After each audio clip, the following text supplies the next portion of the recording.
face off against a Gundam-type mobile suit on equal footing. The gun was cartridge-fed, and due to the big recoil, it needed to be attached to its shoulder. However, there are numerous scenes and source material that would suggest that the Dobra gun isn't a beam gun, but instead a shell-firing gun. For example, just compare the visuals and the sounds of the following two scenes.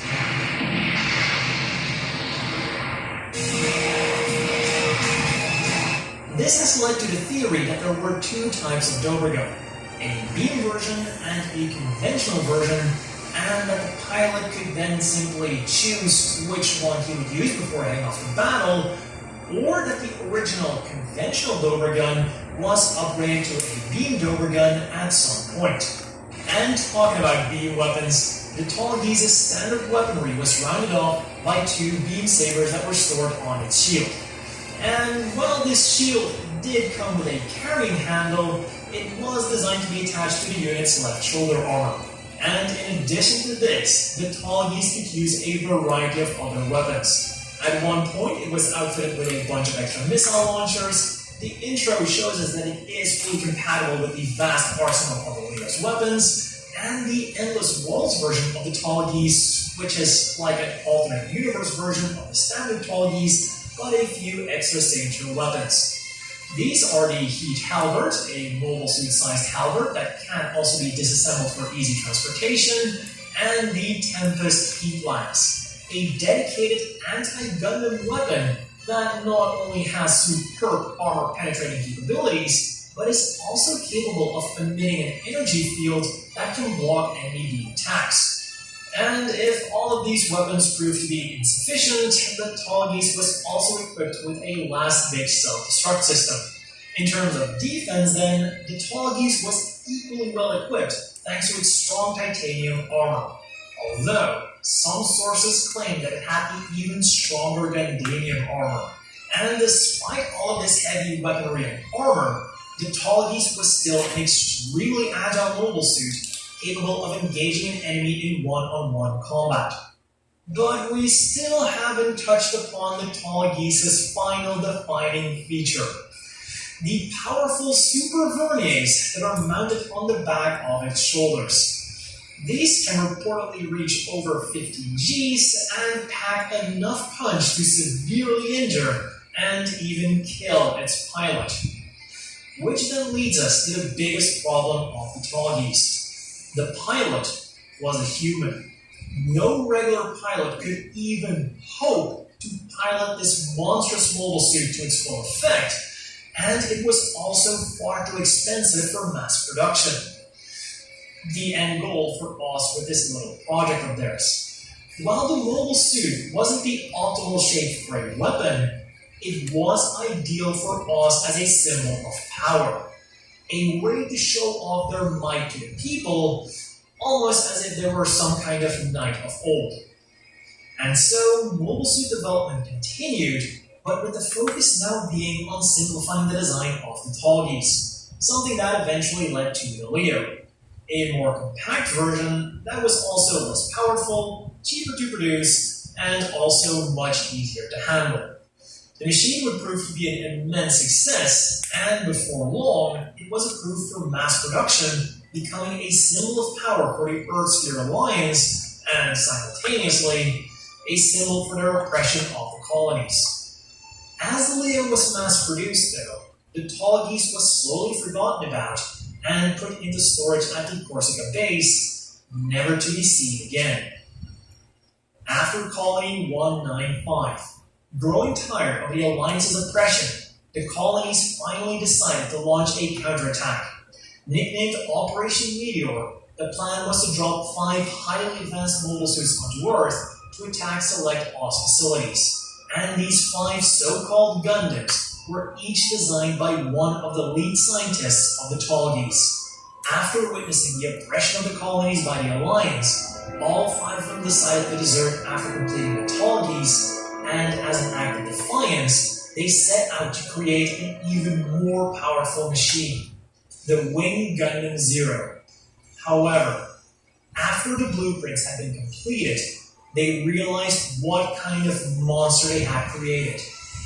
Everything about the Wing Zero was cutting edge, but its most fearsome weapon was the Twin Buster Rifle, capable of taking out a colony in one shot in combination with the Zero system.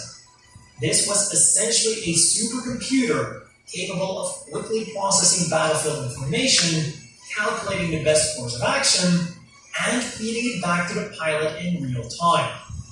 Or, in other words, it was designed to allow the pilot to achieve perfect victory, no matter the consequences. Instead of building this machine then, the 5 scientists split up and each decided to make their own, watered-down version of the Wing Zero, with a focus on their own specialty. But even though these 5 Gundams were weaker than the Wing Zero, they were still leagues ahead of even the most advanced Alliance mobile suits, and the by now decades-old Leo didn't even stand a chance. And so, one Oz ace pilot called Zex Marquise began searching for a way to defeat these seemingly undefeatable Gundams.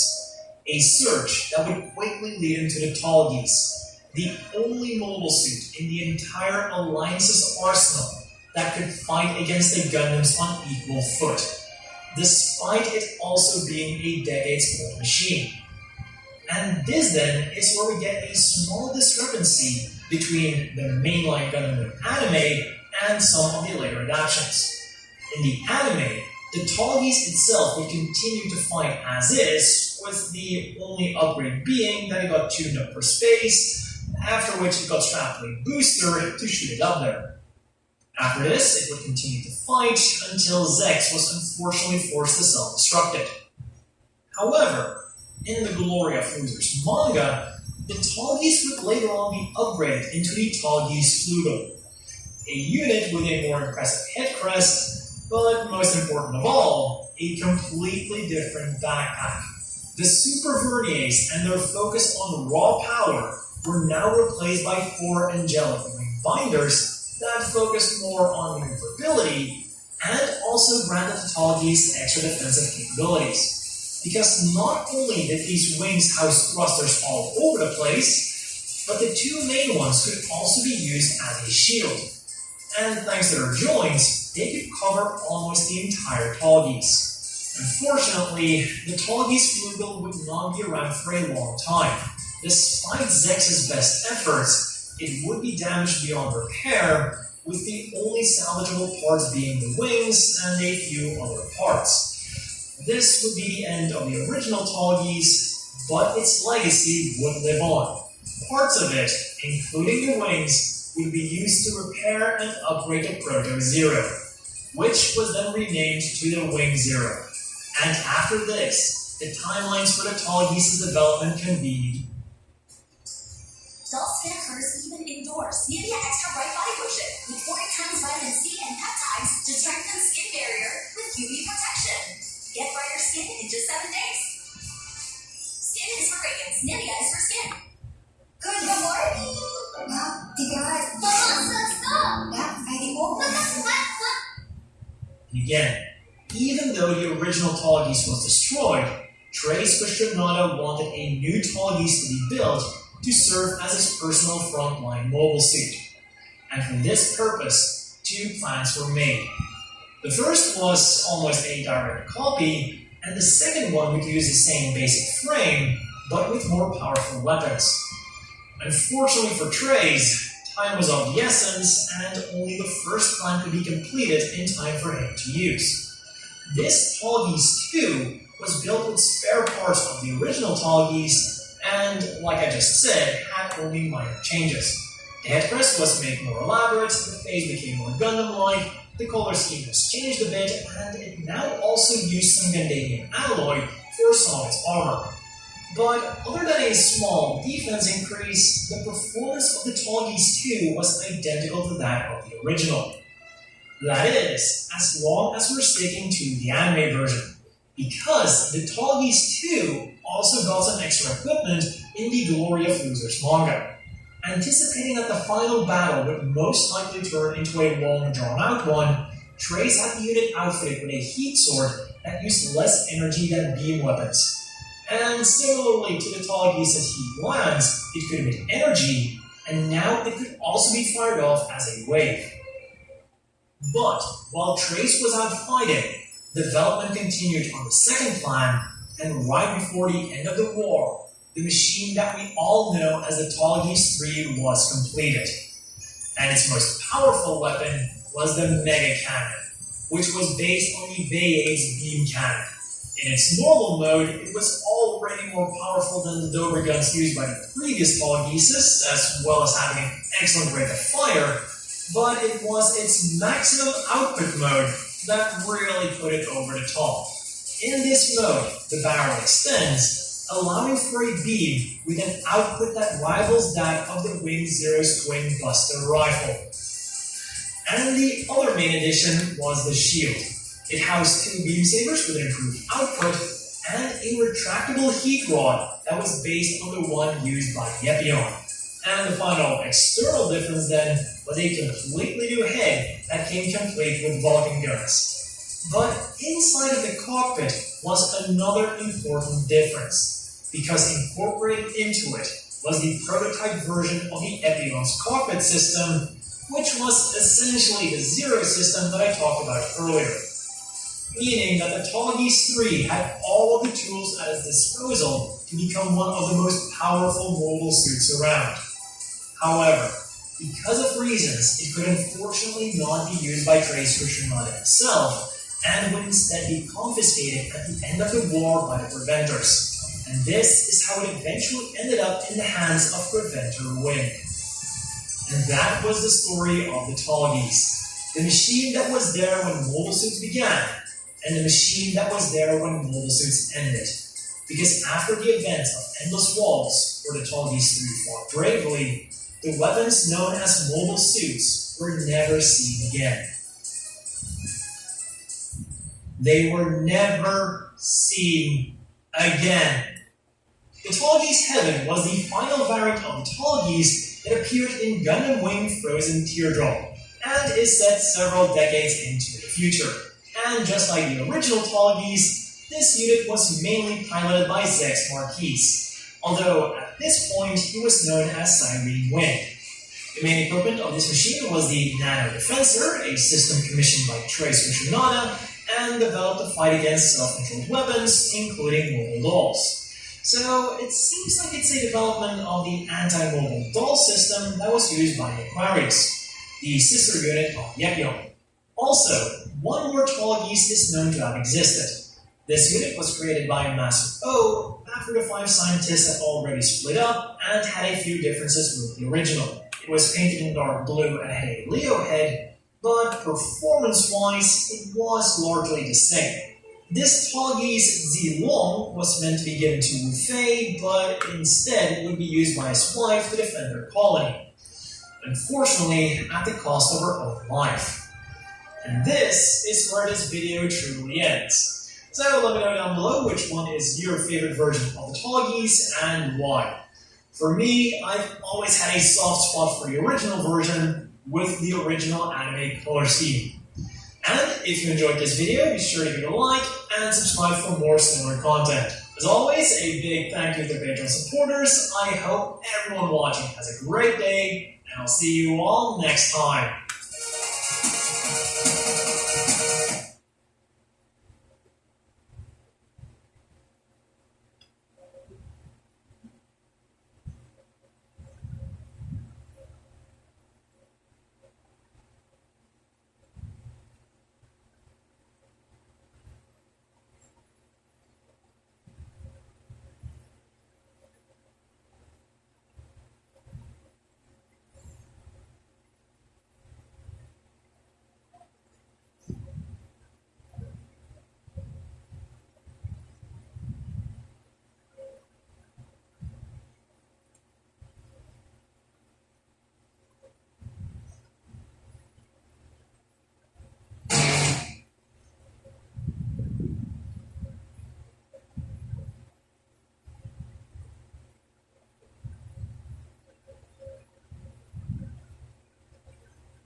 Kusi Gundam, what do you guys think about that? Let's take a look at the HG Kusi Gundam and also the HG Kusi Gundam plus Penelope pack. I think they all look very good. I just have a few minor concerns, but let's take a look at them together and let's see if it's actually worth getting. If you like this kind of video, give me a like and subscribe, or comment, and let me know what you guys think. I'll hear what people's opinions are. Let's do this. Box art looks amazing. The fact that the forearm just looks slightly bigger just makes the whole thing looks a lot better in my opinion. It almost looks better than the model itself.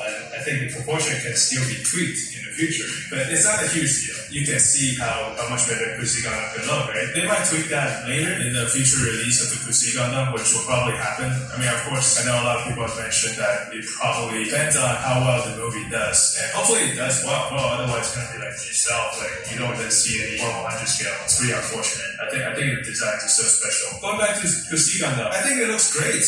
I think the HG looks great. The HG Kusi Gundam itself, I don't see any issue with it. I think it's a really good kit. It's going to be a lot of fun. It is going to be a big HG, almost like a normal size 100 scale model kit. And it's going to be a really big kit compared to some of the other 144 scale HG kits. It makes sense that it costs 6,000 yen for this really big kit. There's some hollowing on the inside of the hand, which I think could be, it's fine. I mean, that's just cost saving, the hollowing of the hand. But they designed the hollowing so it doesn't look very awkward. So it still looks quite good. I have one concern, which is not a huge concern, is that the wings, I feel like the transformation of the wing mechanism could be improved. It's very HG, the fact that you have to detach and then attach a wing part to transform the wings. It feels very HG, but I just feel like it's such a simple mechanism they could have probably designed a joint for it to transform. But based on what I can see, I think it looks like they attach an extra piece. Not a huge deal, but I just think they could have done a little bit better. Perhaps in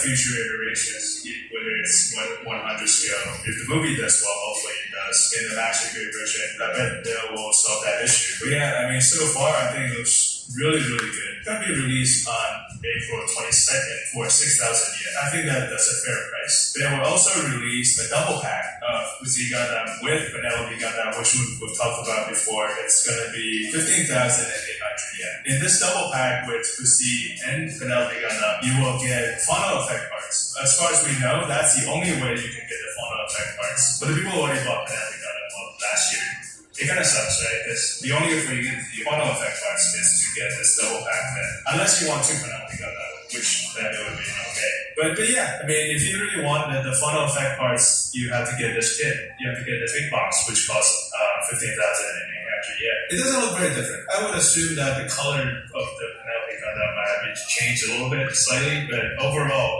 you're not getting any additional parts besides the funnel effect parts, which includes the funnel missile and these clear parts of the bursting of the funnel missile, and also 2 clear stands. Since I'm the effect parts police, let's see if it actually costs reasonably. It's 6,000 yen for the Kusi Gundam and 6,000 yen for the Penelope Gundam, right? Yeah, so that makes the effect parts around like 4,000 yen, 3,000 to 4,000 yen. So yeah, I think it kind of makes sense. You get 2 clear stands, which is 500 each. You have the effect parts, including the missiles, and the end of the piece that holds all the effect parts. So I think that kind of makes sense. I think the effect part looks quite good. My only concern is that all the photos I've taken at an angle, so I wonder how it looks when you look at it straight on from the side, because the effect parts are actually quite flat based on what I can see. So the bursting part, it can look very two-dimensional when you look at it from the side. It'll definitely be okay if you look at it from an angle, but I think, yeah, it's very exciting. Hopefully the movie is good. I mean, that brings out a bit more excitement for everybody. But let me know what you guys think. I'll see you guys next time. Semi games group without a Gunpla.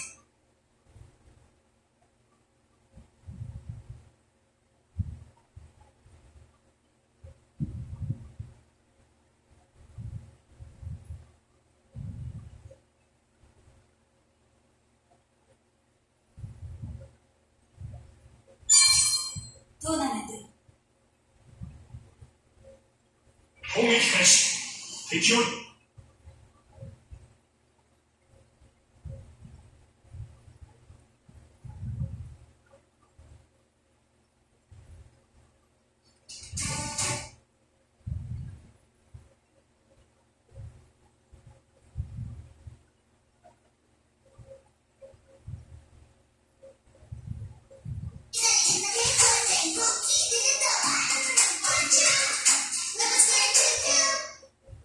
It is the year 0079 of the Universal Century. A half-century has passed since Earth began moving its burgeoning population to gigantic orbiting space colonies. A new home for mankind, where people are born and raised and die.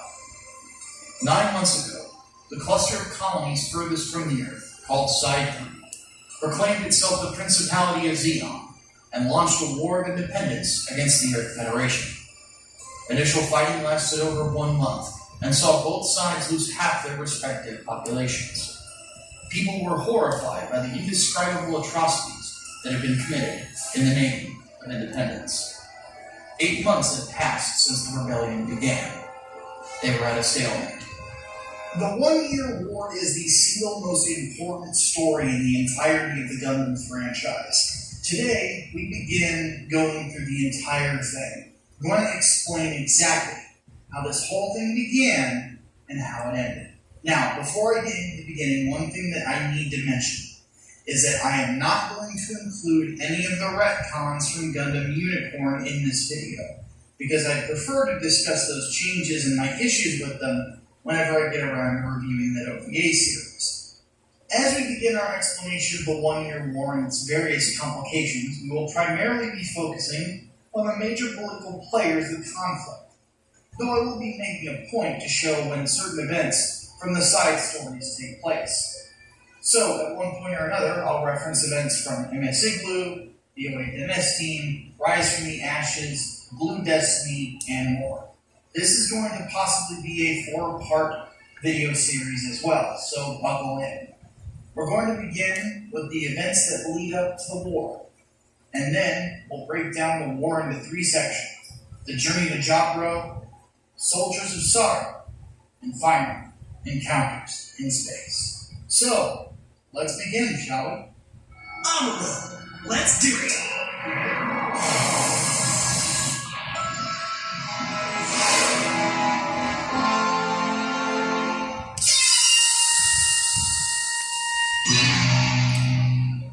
Part 1.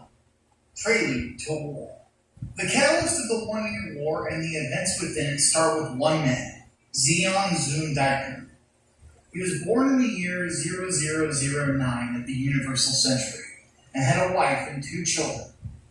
Zeon Daikun was a philosopher who developed 2 specific philosophies on top of a theory of human evolution. The 2 philosophies were Elsign, which is the idea that Earth is sacred and that mankind was always meant to leave it and move into space, and Sidism, that all space colonies should be independent from the Earth Federation. He was also the pioneer of the New Type theory, which believed that humanity would eventually develop a 6th sense to communicate with one another in a much more superior manner.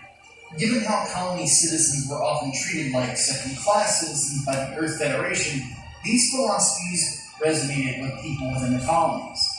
This was especially true of Zeon Daikun's home of Side 3. And he was eventually elected to lead Side 3 in 0053 of the Universal Century. And at that point, he declared Side 3's independence.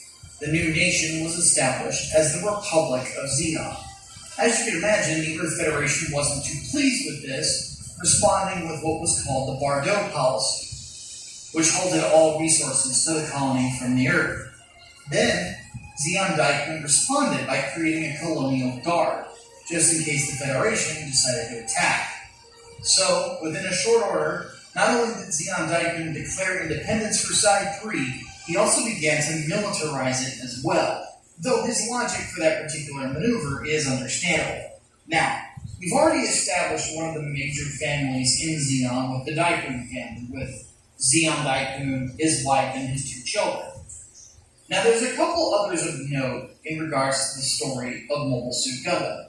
A minor one is the Rawl family, where Jimba Rawl and his wife were close friends of Zeon Daikun and his wife. Now, they do have some significance, but I will come back to them. The major family to keep in mind, aside from Daikuns, is the Zabi family. Now, the patriarch of the family was Daewon Soto Zabi, who was another close confidant of Zeon Daikun. Daewon served as the chief of staff for Zeon Daikun from the Zeonic origin of 0058, all the way to 10 years later in 0068. Now, in 0068, Zeon Daikun suffered from a heart attack, and then Daegun Zabi claimed that he was named as his successor. Now, this is when Jinba Rawl comes in. Now, it's flat out stated in the non-canon Gundam The Origin that Jinba knew from the get-go that the heart attack was BS, and that Zeon Daikun was assassinated. Now, I'm of the opinion that the canonical version of Jinba probably felt the same way, which is why he and his wife harbored Zeon Daikun's two children, Casbal and Artesia.